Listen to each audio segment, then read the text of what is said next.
Pak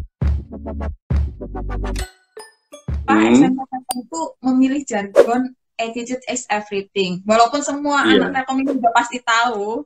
Terus ini cuma pengen tahu apa hubungannya sama evolusi dari generasi ke generasi ini, karena juga pembelajarannya juga beda. Jadi apakah attitude itu masih penting kira-kira gitu, Pak? Oke. Ya, ini saya sekaligus mohon izin ini, saya kurang tahu beliau-beliaunya bergabung Pak enggak ya, saya nggak tahu ya.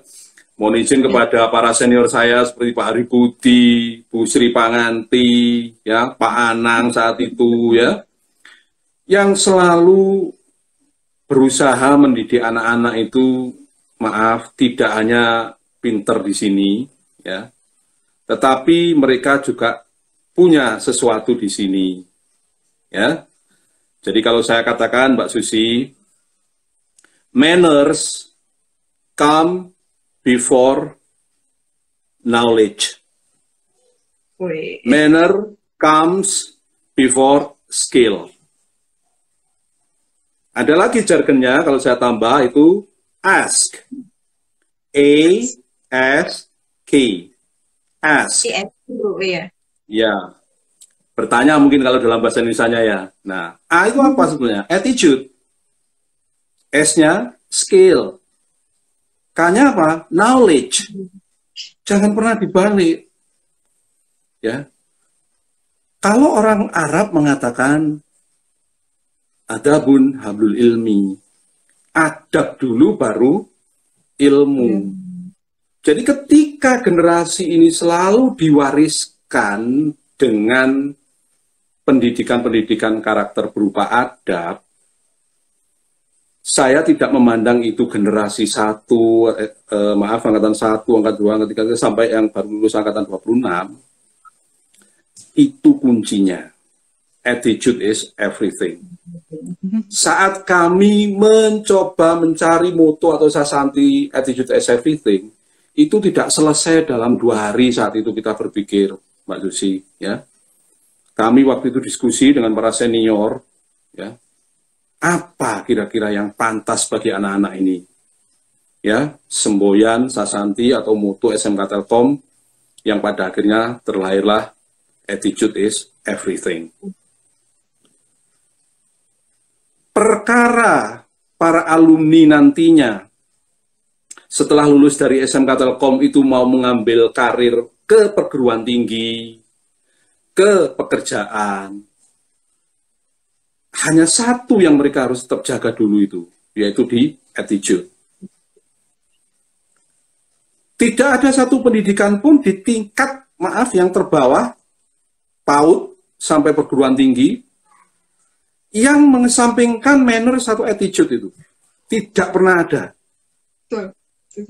Tidak ada satupun dunia industri yang mampu atau mau meng-hire orang pinter tapi tidak memiliki manners dan attitude. Saya tidak yakin ada industri yang mau seperti itu. Ya. Karenanya, jika kemudian evolusi generasi ini, yang boleh saya katakan tadi, secara berbeda dari usia maupun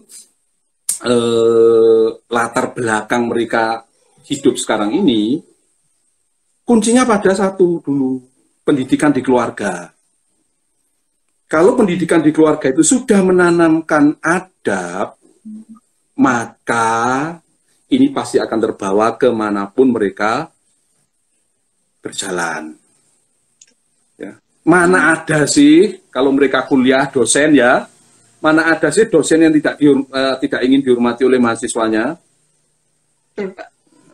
Mana ada sih atasan, kalau Mbak Susi punya atasan, ya, yang tidak menanamkan culture-culture budaya kerja di dalam lingkup suatu institusi yang selalu diawali dengan yaitu tadi adab tadi, ya. Jadi kalau ada yang ragu, maaf ya, kalau ada yang ragu ini ya, dipertanyakan atau dipelintir attitude is everything tadi menjadi sebuah pertanyaan.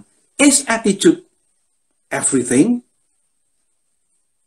Jawabnya cuma satu bagi saya. Yes, it is. It is very important. Because the basic of success lies on attitude. Setuju, Pak. Itu. Ya. Itu saya pesan untuk anak-anak, saya pesan untuk para kakak yang sudah alhamdulillah saya melihat sudah cukup sukses ya. Sekali lagi sukses tidak cukup dengan materi Mbak Susi ya. Betul. Tetapi mereka tetap berusaha menjaga culture heritage tadi kepada adik-adiknya melalui generation evolution tadi, yaitu dengan menularkan manners dan attitude tadi pada adik-adiknya. Salam. Boleh tanya, itu snacknya Mas Angkatan 19 itu ya? Betul. Anu, Sidoarjo ya? Betul, Pak. Oh iya, saya pernah dikasih 2 bungkus, enak, alhamdulillah. Sukses itu. Mas Yodi, silahkan dikirim ke Malang. Jody Rizky. Apa nih adik? Adiknya kan sekolah di sana juga, Mbak. Itu. Iya, alhamdulillah. betul. Alhamdulillah. Wah, ini teman-teman Miku Zen dan adik-adik SMK Pemalang muncul lagi nih, banyak banget. Ya, Tadi alhamdulillah. Alhamdulillah 400-an orang. Alhamdulillah. Nah, sekarang pembahasannya lebih ke khusus para alumni ya, adik-adik sekalian, teman-teman sekalian. Jadi gini, kan sekolah ini tentunya udah mencetak alumni untuk bekerja, walaupun sebenarnya ada yang sekolah. Kira-kira perannya sekolah itu untuk membentuk karakter dari alumni yang akan bekerja itu gimana sih Pak prosesnya? Nggak harus detail, nggak apa-apa sih. Ya kalau saya katakan proses dari awal ya, saya kira semua juga sudah tahu sebetulnya. Ketika mereka memasuki pintu gerbang SMK Telkom itu aja mereka sudah ditata sedemikian rupa. Yang sebetulnya kalau kita mau sadar loh itu ya, kenapa sih anak-anak pagi dicegat di gerbang, disuruh lari, digetaki. Kayak apa sih Pak? Oh, ya. Bagi mereka yang mungkin sekarang belum tahu, lah ini saya tunjukkan sebetulnya filosofinya bahwa kita itu harus menghargai waktu. Ketika anak itu sudah datang di sekolah tepat waktu, tidak ada budaya terlambat, ya. Kemudian bertemu guru, berjabat tangan saat itu kan diperbolehkan. Nah, sekarang dengan new normal mungkin cukup begini ya. Nah, kan itu sudah membentuk 2 karakter. Ya. Karakter 1 disiplin waktu, karakter 2 menghormati orang yang lebih tua. Ya. Kemudian mereka masuk di kelas ya, 15 menit sebelum pembelajaran dimulai untuk acara doa. Sebetulnya itu untuk apa? Apakah tidak bisa sih Pak doa sendiri, Pak? Loh ya bisa. Ya. Saya kan hanya menyampaikan apa yang disampaikan Pak Nasihin, Ustadz Nasihin, kekuatan doa kan itu. Ya. Ketika anak itu sudah ditata sedemikian rupa, ada gabungan disiplin, ada rasa hormat, ada doa. Ya.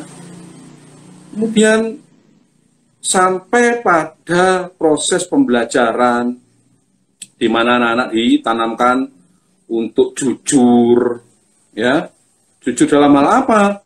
Jujur dalam hal ujian, jujur dalam pengerjaan tugas-tugas, ya, jangan hanya membiasakan copy paste, ya, dengan sekali-kali kemudian ujian diwarnai dengan maaf, ya, bagi mereka-mereka yang pernah melakukan, sekarang mungkin sudah sadar, ya, maaf, membuka catatan kecil, ya, bahkan mungkin sampai pada yang paling jelek adalah ini membagikan kunci jawaban dan sebagainya kayak gitu ya. Ya, sadar atau tidak, ya, proses tadi itu mewarnai kehidupan anak-anak, kehidupan setiap siswa, bahwa ketika pendidikan itu diterapkan dengan disiplin, tanggung jawab, ada religi, maka sebetulnya sekali lagi ketika mereka kemudian sukses, itu sebetulnya adalah tertanamnya nilai-nilai luhur tadi di dalam masing-masing pembelajar. Bapak Ibu guru fungsinya ini kan hanya menghantar saja, Mbak Susi, ya, menghantar anak-anak menemukan jalan menuju ke area di mana mereka berkarya sekarang. Kan tidak semua harus sama toh pekerjaan, ya. Ada di perusahaan A, B, C dan sebagainya. Dan saya yakin itu anak-anak pasti mengenang itu, ya. Iyo, ternyata pagi-pagi digetaki Pak Budi, hari suruh cepet, supaya apa? Tertanam diri anak-anak itu ketika kita bekerja itu penuh semangat, gak kemelelet, itu loh maksudnya itu, ya. Nah itu kalau dari tiap angkatan itu beda-beda nggak Pak cara pengajaran karakternya untuk dia siap kerja gitu? Bukan angkatan sih, dari generasi-generasi yang saya sebutkan tadi, dari YZ. Ya, tentu saja berbeda Mbak, karena sekali lagi karakter setiap angkatan atau generasi itu berbeda, ya. Boleh saya katakan sekarang anak-anak sudah sangat dimanjakan oleh teknologi, ya. Anak-anak sekarang ini sudah diberikan metode pembelajaran yang sifatnya komunikatif, kolaboratif, critical thinking, dan kreatif. Itu sesuai canangan Pak Mas Menteri. Mas Menteri, aku nyeluknya Mas Menteri ya. Mas Makarim. Iya. Karena apa? Dunia anak-anak kan sekarang ada di sini. Di sini dunianya itu, ya. Apa saja mereka bisa lakukan dengan hal ini tadi. Nah, kemudian Bapak Ibu guru ditantang untuk kemudian menciptakan pola-pola pembelajaran yang lebih, saya katakan tadi, menarik, dalam artian anak-anak tidak menjadi bosan di kelas, karena kalau hanya melalui proses hearing, listening, dari pagi sampai sore, itu pasti suasananya jadi boring, dan anak pasti bored. Tapi sekarang ditantang, Mbak Susi, ya, banyak Bapak Ibu guru yang pengajar IT sekarang sudah mulai revolusi pembelajarannya mengarah ke product based, ya. Jadi anak-anak ditantang untuk kreatif menciptakan aplikasi, menciptakan tantangan peluang usaha dan sebagainya, ya. Jadi jangan dikira kalau, maaf tadi kalau saya katakan Mas Jody apa dulu sekolah kepikiran membuat ide bisnis untuk menjual snack itu. Nggak ada kan? Nah, tapi ketika peluang itu atau belajar mengambil kesempatan peluang tadi itu mulai ditanamkan pada diri anak-anak, ya, untuk kreatif, inovatif, ya, maka tidak ada sebetulnya anak yang lulus dari SMK Telkom Malang itu nganggur, itu nggak ada harusnya, gitu. Harusnya nggak ada. Tergantung ini mau digunakan nggak, gitu ya. Ini mau dipakai nggak? Itu kan ada ide, ada hands, ya, ada health, sehat, ya loh. Iya, itu. betul. Lalu mek dipikir kok gak dilakoni, yo ide nggak akan bisa tercapai, ya. Ada ide kreatif, tapi sakit-sakitan, nggak ada health-nya. Sama saja kan, ya. Terus satu lagi heart, jadi kan head, hands, ya, health, and heart, ya loh, pinter, kreatif, ya. Terus sehat, terus punya ini itu apa Pak sebenarnya? Jujur.